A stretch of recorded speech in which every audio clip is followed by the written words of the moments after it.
Hey, welcome everybody here to the Fire Executive Committee meeting here tonight, October 21st, 2024. Moved, oh, by the way, just so you know, please note that this meeting is being broadcast and recorded. Recordings will be made available on the town's YouTube channel. And it was moved by Gary Atkinson, second by Kristen Rodriguez. Plympton-Wyoming Fire Executive Committee closed meeting be adjourned. All in favor? Carried. Thank you. Okay, mine here. Yeah, if anybody has a urinary interest, you can declare it now or at any time during the meeting.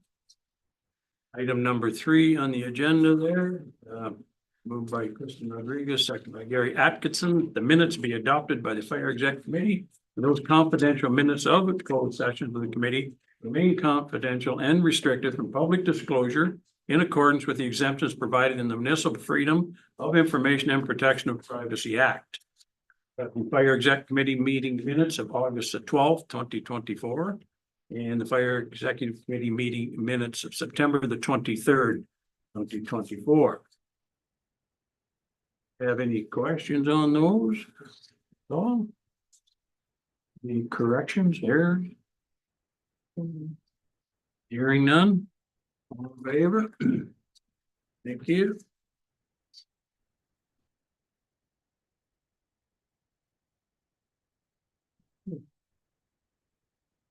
Item number 4 is any business arising out of the previous minutes. So we'll look at 4.1 there. Update on emergency dispatch service delays, Wallaceburg forwarding end date. Any comment on that, Kristen? Go ahead. Yes, well, I will comment on the call forwarding end date. That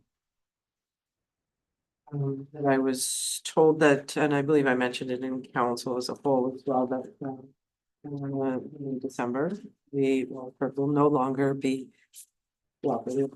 forwarding anybody who's still calling Wallaceburg to direct them to Sarnia. They into it where they've actually stopped even before the end of December. So there definitely is an end date. They just don't have the resources and time to. Probably didn't realize how inundated they were.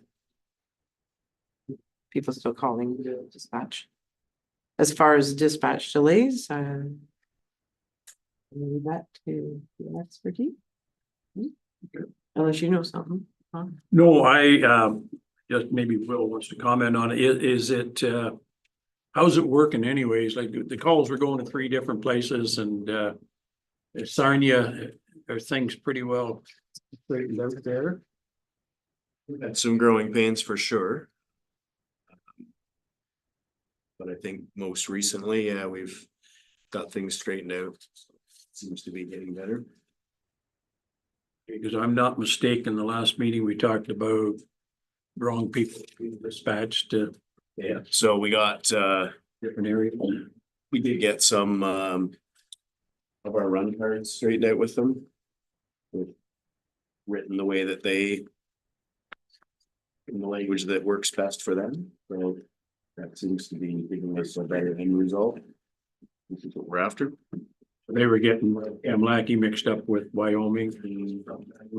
That all came from call on one day where we had 2 calls in from the Wyoming station, and Trolley was dispatched as a second station. So we did follow up with that, and it's it hasn't happened since. We have had a couple of calls where we didn't get the 2-station response that that our run cards require, and I followed up with that and actually just received an email back from them today that it's been rectified. I think the one call, if I remember correctly, there was like postponement of like 25 minutes delay because of not being dispatched. I was at the last meeting, the previous one we talked about. So, okay. Yeah, I've through the chair, I've heard of some big delays, but I haven't been able to track any down definitely, like where we definitely know there was a big delay. Okay. it's been a discussion with the county chiefs as well. Oh, okay. So we're not the only ones who are having problems. Yes, Kristen. Having our own personal experience in the Lambton Shores district, in the hockey arena. Children, it was a good 25 minutes before, and I don't know where from start to finish, or what that delay was, because I was standing outside. Obviously, it's not too. So Sarnia dispatch, they're not only dispatching fire, the ambulance, police, all the above, the same as Norway. So CAC will still dispatch ambulance. And Sarnia dispatch is now just doing our fire. OPP are dispatched by OPP. I don't see any significant delays if we look through our calls, through our chronologies. I don't see any delays in from the time the call comes into dispatch till it comes out to us. What we don't see is from the time it goes to North Bay to Sarnia dispatch. So that's my last follow-up was on that, trying to find the system as to how we find that information out. I have no questions. Chief Davidson answered what I had. Okay, yeah, 4.2 Fire Pro software access update. Reports for the fire committee. Kristen, that's your topic. Go ahead. Well, the reason why I brought this forward was in a previous question I posed to the chief, asking if we could have those incident reports for our committee as part of our mandate to understand how well our fire departments are performing and you know whether any changes need to be made or stuff like that. It's just for information purposes. Like whether we need a new fire station or more firefighters or what's our response time like, things like that. As part of the master plan mandates. The chief had stated that he wasn't even able to access the software yet at that point. I don't know where you're at with that now. Through the chair. So I do have access to it now. We've been, Nicole and I have been working, try to get things up to date a little bit with it. Still are a few snags with the system that we're getting fixed. I would think probably more appropriate to come to this committee other than incident reports would be a report that included the information that you're after. Probably be more appropriate. So we could give you dispatch time, shoot times, time to get on scene, stuff like that. Well, I know further down in our agenda, I also had asked to be put on the agenda was that development guideline. Which is the reason why seeking the other information too, not just because of the master plan, but the chief's guide for development, and in there have made some points about how being able to respond adequately to a subdivision or to an area in the municipality. But apparently there's certain standards of response times that the government puts out. And are we falling within those? So we need to understand as a council how our development occurs is, all that stuff, information is fundamental for us to understand where we should have new growth or what do we need to go along with the new growth.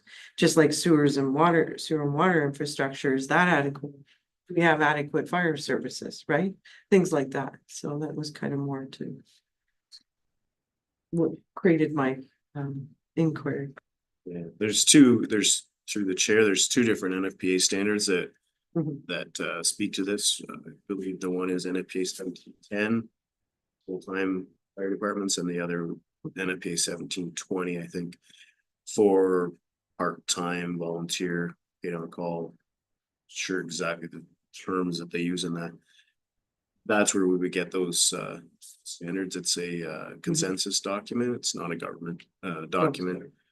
But It's made by a group of stakeholders, and then the province would adopt it and has adopted NFPA, so we could very much look to that as guidance for our response protocols. Mhm. So it's just a matter of how do we know? I don't even know what that is, never mind how we're performing. And that's part of council's responsibility to know that information so that we can say, hey, Yeah. you know, we really shouldn't have growth here unless we invest this as well as. So- All kinds of scenarios could play out there. Through the chair, I think when we've had this discussion before about the need for the documentation that you're looking for the report, so. Mhm. I pulled an old report from 2012 when I was doing fire prevention here, and it includes of a whole bunch of different things like how much public education you've done, how many inspections. And I think that's been a request in the past. Mhm. It would seem to me that it would suit this committee well to have a report that also included response types and response times. We could definitely streamline it to what you're looking for. Hmm. It will take some time for us to get things in order with Fire Pro to make that meaningful and collect the right data. And we can start and then have it evolve with the committee. Okay, well, we'll leave that with you two, Kristen and Will, what you, Well, he can, yeah, what. he has a good what your understanding now, expectation- so, Sure. Okay, that's okay. sure, thank you. Okay, number 5 there, accounts, August 5.1, August payables. Gary, your comments on the August payables? Thank you, Mr. Chair. I have one question. Somebody explained to me what Derek Fire payment for the ladder truck was 45,000. But then again, I see over on the next month that we use Derek Fire for variety of gloves and things like that. What, I'm probably saying the name wrong, but what is that company? Is it like a broker or do they also do supply as well? Through the chair, that's Darch Fire, and they're a supplier. And they supply equipment, and they're also a vendor for apparatus. So that money that we paid out for the ladder truck, is that for the retrofit that we did on it, or is that in for the truck itself? For the truck itself. That went through them, did we guys? Yeah, it had to go through a Dealer or whatever. I do. No, that's great. Thank you. That's all I have at this time, Mr. Chair, for the month of August. Anything, Kristen? Yes, the Blue Water custom fabric for the custom racks, I just feel like we've already had that in previous budgets or something close to. I don't know why, it's just, I feel like we've already been coming down that road with that. Well, this was through the chair, this was for the hose drying racks that were purchased for Kanlaki Station. The invoice that came in finally and was paid. So the previous purchases were the ones that the Wyoming Station Association had purchased for the gear drying rack and a hose drying rack. And then Chief Campbell had committed to purchasing a hose drying rack for Kanlaki Station as well, instead of laying hose out on the floor to dry. It's looped up and down through the rack. I just know if your association paid for them, it wouldn't have shown up on here. But I feel like I saw something on here previous, that's all. It would show up through there because then there would be an income coming from the association to pay for it unless the association bought it directly and paid for it directly. And then I don't know why it would show up twice. And I'm not saying 100%, maybe there's something else that was worded similarly, I didn't have time to go back and kind of look, but anyway, I just want to know that.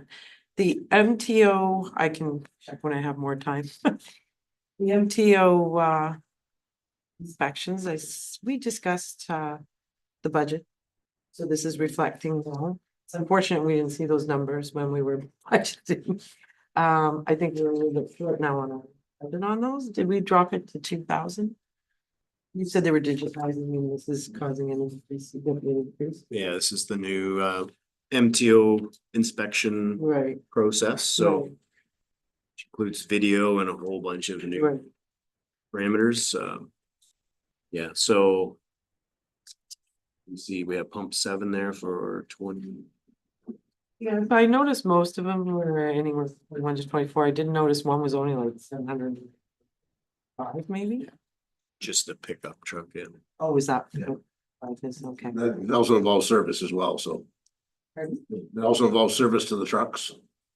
Yeah, so, okay, so the inspection itself, I think we had budgeted 2 grand and then some of that maintenance, Yeah. where we put in a budget line for maintenance, would come on Yeah. for the rest, okay. You weren't even here. The same thing every year, so. Anything else? Yeah. That's Q4.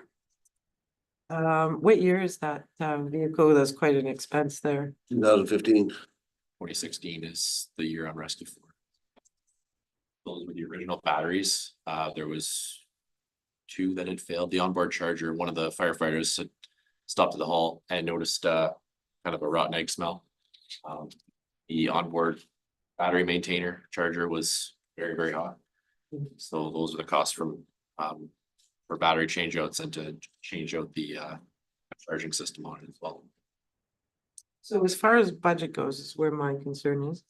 I feel like we never budget this kind of money for repairs. Where does that money end up coming from? Reserves? Is generally speaking, if you don't look at it individually, you look at it year end. If your budget as a whole is in a surplus, it is what it is. If it's in a deficit, then it's up to the committee where that deficit has come from, where it's being paid from.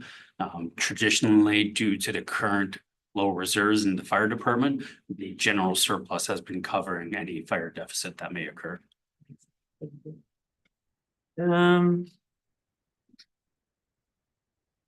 Picked up a vehicle from Mrs. Corners. Bird towing. I don't. Through the but- chair, that's the vehicles we use for training. Oh, So we have towing fees for that. And if I can speak to the Oh, I'm to the sorry. batteries on Rescue 4. So as part of this asset management program that I would propose, batteries on apparatus, they're very predictable. They get about a 5 to 7 year lifespan at the most. Because of the nature of the vehicles, because they are emergency vehicles, I think they should be going on a 5 year life cycle. So we can spread them all out and just have them changed before they become a problem. Mhm. And then it's not an unexpected cost every year, spread that cost out. and firefighter suit cleaning at Sandy Gear. It's only $150, but I've seen it, I think on the next one too. For the next month, where didn't we spending a phenomenal amount of money on washing machines and something? So through the chair, you're gonna see it probably every pay cycle. It's tables. Our gear all has to go in once a year for advanced cleaning and testing. But it has to go third party, even though we have cleaners, so we can clean them. We don't have to send them there just when they get soiled or contaminated. We can definitely do that in-house. But we have to have them go out to be certified each year. So that's a Okay, requirement. so regardless of these cleaners, Yeah, so cleaning they'll, machines, we still so have. to they'll go have them out less. But only for the mandatory stuff, which is the annual. All right, perfect, thank you. I could add to that one as well. I'm not sure if it was the August or the September one, but there was actually gear sent out from a vehicle accident where there was some bodily fluids on the gear, which don't clean them in-house, so they need to go and be sent out and cleaned professionally. And I believe there was some repairs on a couple of sets, Yes. at least from Wyoming, that would have been included in those Yeah, I costs think as well. you're right, it's on the Can't- next. So any rips or tears or broken suspenders. Mhm. So it's have to go for replacement or repair. And then the last was the AOD washroom doors at Wyoming. And then the into AOD washrooms and the washer extractors at Hamlacky. I felt like we lost our budget on some, whether we removed the budget to get these, like, this is included in this year's budget numbers. That the AOD stuff would have been through the grant. This was part of that grant. Yeah. Okay, perfect. I felt like we already, maybe it's just the bills coming in now. That was it for me. Okay, well, you might have a look at September while you're on the roll.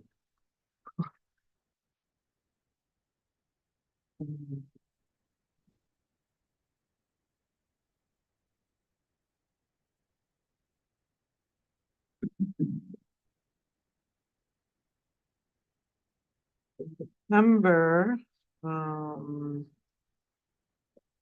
truck one, what is the year of that truck? And again, is this, which looks like more of a repair, I'm not sure what. 2021. We have problems with the latch.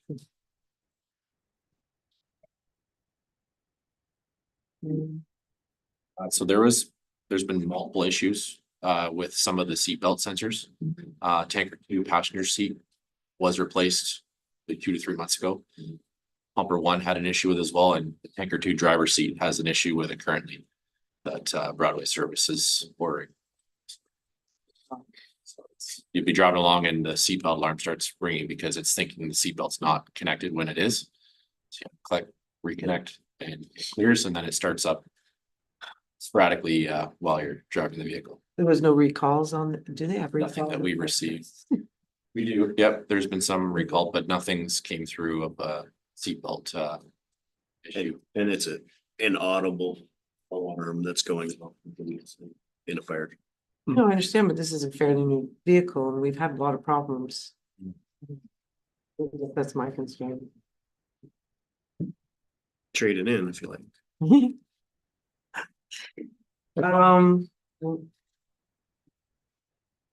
And then there was, I guess that you had stated that was your truck for its yearly inspection, because it was a lot less.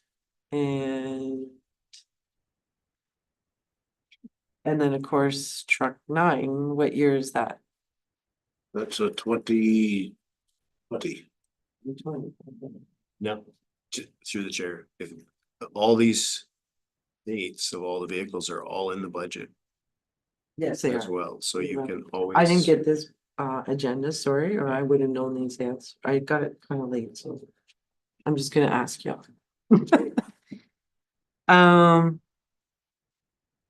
All right, so official trademark application for PWFD. Yes, is that 18,500, the 1800 line? Yeah. Would they get a trademark? Like. Through the chair, I asked about that as well, and I believe that was a municipality driven requirement, yeah. Oh, it's not managed. Mr. Sabansky is. Council directed staff to get both the town's crest and the fire department's crest trademarked. Okay, I just don't know if did we budget for that? No. But it was direction of council to do. Probably should have put it next year's, okay. I can probably slide that over into general legal fees. It's because it won't show as up on this budget. Then it would go against our general legal, since it was the direction of council as a whole, not of the fire department. Sounds good to me. I want to make a note to get Norma to do that, please, and thank you, Nicole. Then again, I would notice the hydro for July and August at Wyoming is just doubled, but again, they were hot months. And we're stating air conditioning might have been the cause of that, so watch that. And I am giving you some clarification. I apologize because I know we talked about this one a lot. I know we have a third quarter, like that set amount every quarter for the municipality of Lambton Shores, but then the automatic aid agreement for 2 fire calls is $2,240. That It's like approximately $1,100 every time we ask Forrest for help. Really? Yeah, I can't remember off the top of my head the exact numbers, but Yeah. there is that's the difference between the Warwick agreement and the Lambton Shores agreement, is that there's a fee every time. Mm. Or no, I might have that wrong. That's correct. Is that Yeah, right? yeah, because there's a fee here for 2 fire calls. Yeah. One week and one call.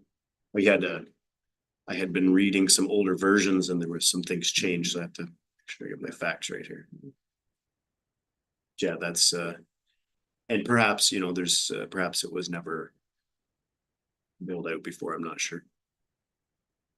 Oh, yeah, because that was gonna be my question, like how often do we see those from Forrest in a year? Not too often, very often, yeah. Just happen to have 2 back to back by coincidence. Yeah. Okay. And I already talked about the cleaning, you explained that on the last one. And then the custom drying racks. Is that part of the last one too? It was on July. So there's two separate expenses. The August one is the custom shelving, I believe it's $565. So they had a couple brackets for our existing apparatus to mount some stuff permanently in compartments instead of just having tarps laying on top of other tools. That's what those ones are, and then No, the custom fabricating, custom drawing. so that was That a mix up. The check was sent and a payment was made. Yes. I believe they returned the check. They returned the check. Okay, so that's why I'm seeing 2, so one of these is gonna be backed out? Yeah.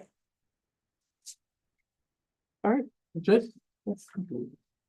Just a question on that automatic aid agreement with Lambton Shores. See the 2 charges there, $39.50 and $22.39. We should pull that agreement out sometime to take a look at it again. I don't recall seeing these charges very often. Maybe they didn't respond very often, but for the next meeting, we should pull that out and review of it and It's a see. lot of money. Well, it's 4,000 plus 22. Yeah, no, one time we used to have a fixed rate that we used to pay them. Well, that one month is the fixed rate. Yeah, Yeah, the first one's a fixed rate, yeah, paid quarterly. Then the other one's for additional calls. yeah. So we get nothing for the first rate or? You just get. We're the privilege of standing by for our municipality. Well, Yeah, our we could fire, build our own fire station with all this money. It is 20 as years maybe. per the agreement. Yep. It's pretty loud. so.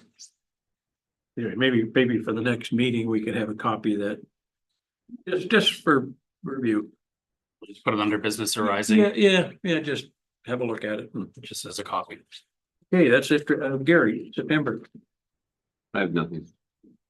I don't have anything, neither. I think that's pretty well covered everything. Okay, item number 6 or 6.1, 2025 Fire Exec Committee calendar. Have a look at that and see if that suits everyone here. Almost identical to this year anyways, just some different day here and there, but no meeting in January. No meeting in April. No meeting in July. And no meeting in December. Unless we have to call one for some reason, we can do that at any time and we can cancel at any time if that's enough items. We usually have enough. So. Yeah, here, hold on, I better back up a little bit. Moved by Gary Axon, seconded by Christian Rodriguez, that this fire exec committee receives and approves the payables for August 2024, September 2024. All in favor? Gary, you sure, Christian, that's it? Yeah. Okay, moved by Kristen Rodriguez, second by Gary, that report by Nicole Campbell, Executive Assistant Corporate Services dated October the 7th, 2024 regarding the 2025 Fire Exec Committee calendar be received. Fire Exec Committee approves the 2025 committee meeting dates and the third meeting dates be forwarded onto the town clerk for inclusion in the 2025 council and committee calendar. Anybody have any opposition to any of that? All in favor? Carried, thank you.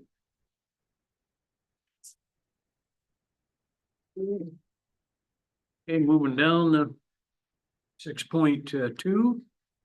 The recruitment plan for Director of Fire and Emergency Services, Fire Chief. The report by Adam Stebensky, Chief Administrative Officer, dated October the 16th, 2024, regarding the recruitment plan for the Director of Fire and Emergency Services, Fire Chief, be received. That was moved by Gary Atkinson, second by Christian Rodriguez. Do we have Just a reminder to the committee, the motion on the table is only that the report be received. If there is alternative direction that the committee would like to provide, it could be done so after the report has been received through motion. And a new motion can be put on the floor to discuss that alternative. Yeah, but we need to receive this first, correct? Correct. Receive and ask any questions in regards to directly to report. If there's alternatives to be directed, those alternatives provides from an alternative motion provided after this report has been received. Is there any questions on that? No, I have nothing on that report, Mr. Kristen, anything on the accepting the report, No, sir. receiving? All in favor? Thank you, Gary.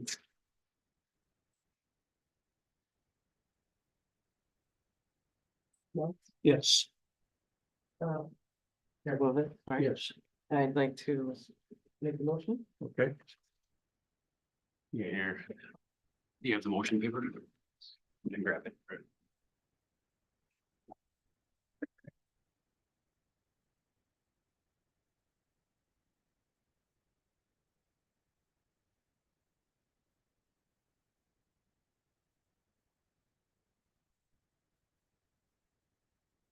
Since Councilor Rodriguez already might have the motion at easier hand, it might be easier for her to write the motion.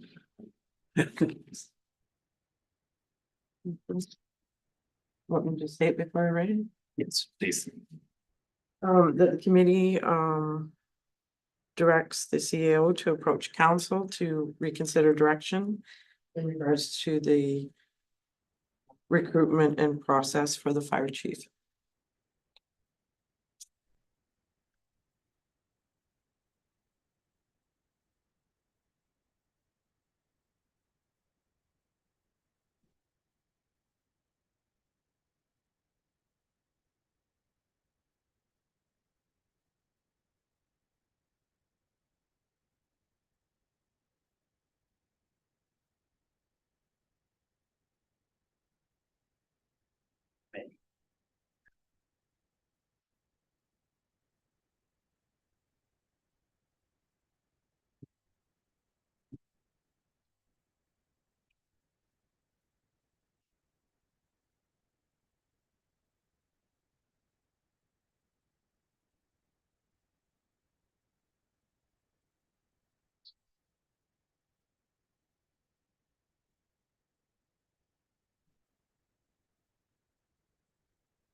Oh, I'm sorry. Seconder for, well, we'll read the motion. We need a seconder. Yeah. I'll read it and take a look at it.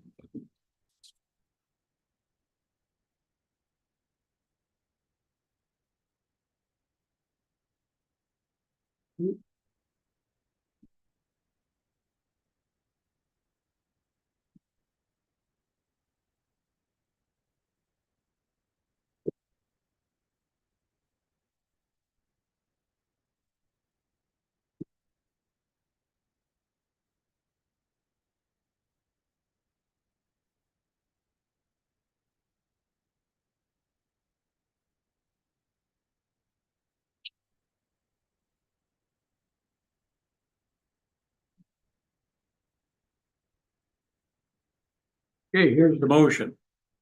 Moved by Kristen Rodriguez, second by Gary Axon, that the committee directs the CAO to approach council to reconsider the direction in regards to the recruitment process for the position of fire chief. You should clearly understand. You want me to read it again? No, okay. All in favor? Gary.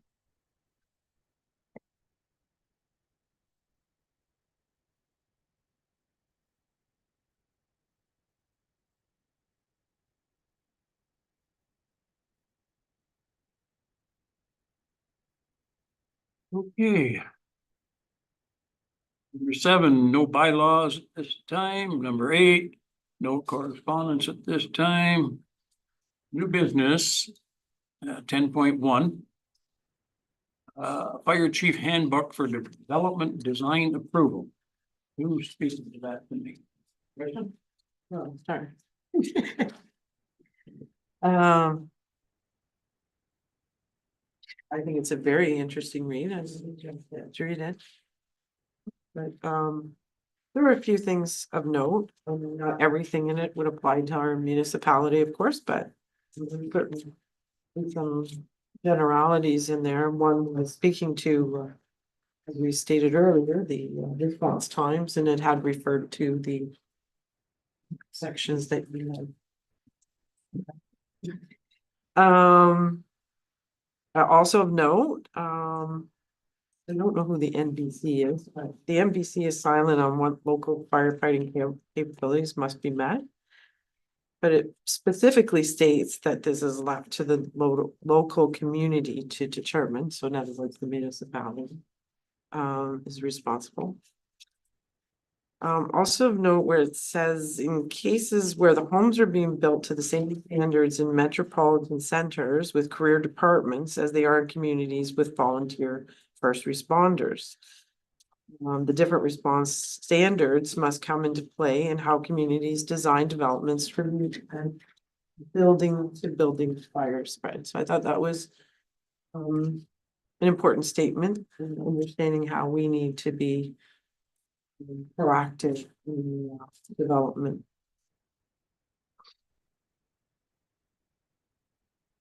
And I think that was, there are a few other things, but that was the job. Yeah. Two kind of important things. A lot of good stuff in there. I understand you know the writer. Yeah, I'm familiar with the author. It was Sean Tracy, I believe, through a sprinkler coalition. Yeah, I think it's a good reference document for us to. Glad to hear. You.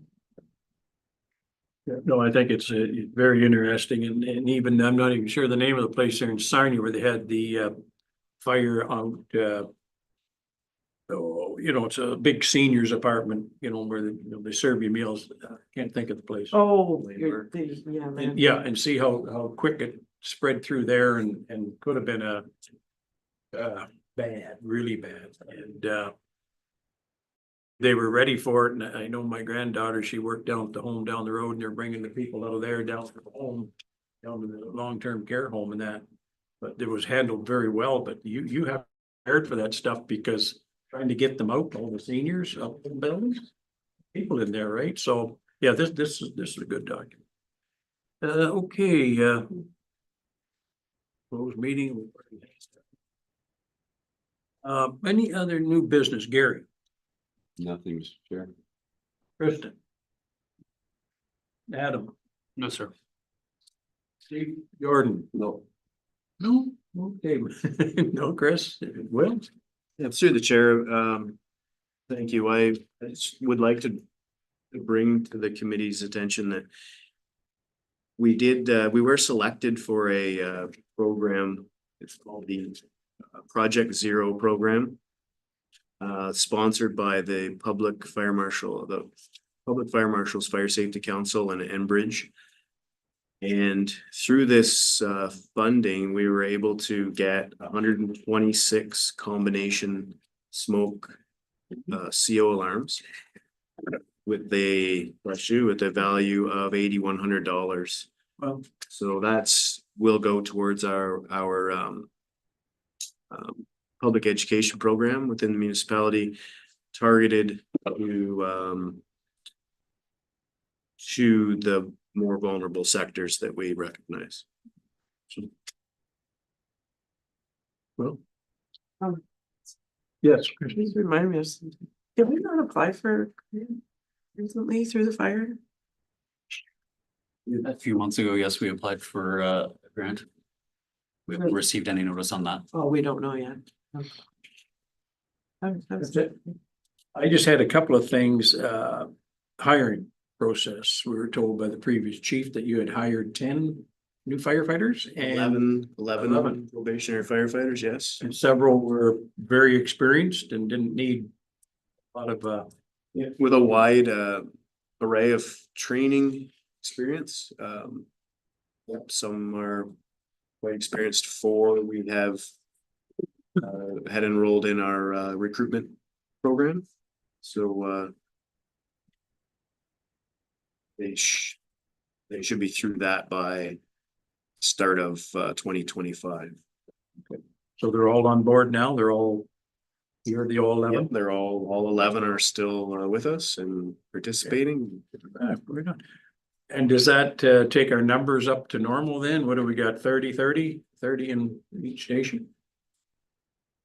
Might be down 28, 1 or 2. Just 1 or 2. Yeah, we're pretty close to a full complement now. So did you split that 11 up then? Bring some to Wyoming, or they all Kamlaki, or? Oh, there's I have a Wyoming, Dixon Kalaki. That puts us in pretty good condition then for yeah, a couple. Yep. The other topic I wanted to bring up tonight, because we are in transition, you very well know, training. It's been a big topic, to have all complete and done in 2026, by 2026. And Will, you're the big, trainer there. So how are things going there? Are we in line to meeting those dates in 2026? So through the chair, we are what I would consider to be in pretty good shape. I put together what I would call my 4-step plan to get us there, which includes a number of different training sessions and certification examinations for different groups of people. So there's some training we're going to be able to do regionally, and some training that I've recognized we will likely need to do in-house. So that would be our last resort, would be to do it all in-house. If we can do it regionally, it'd be a lot more economical for us. Okay, because, we were told that we were not in very good shape with our training, it fell behind. So, and of course, you know that, because that's why your position was created, so that's good to hear then. If there's anything that starts to fall by the wayside, let us know, and I know we budgeted accordingly for it. And so, okay. Yeah, I don't have anything else. Oh, do you have anything at all? Would you like to say? No? Okay, moved by Tristan Rodriguez, seconded by Gary Axton. The Fire Exec Committee adjourns until November the 18th, meeting at 5 p.m. All in favor? Here, thank you.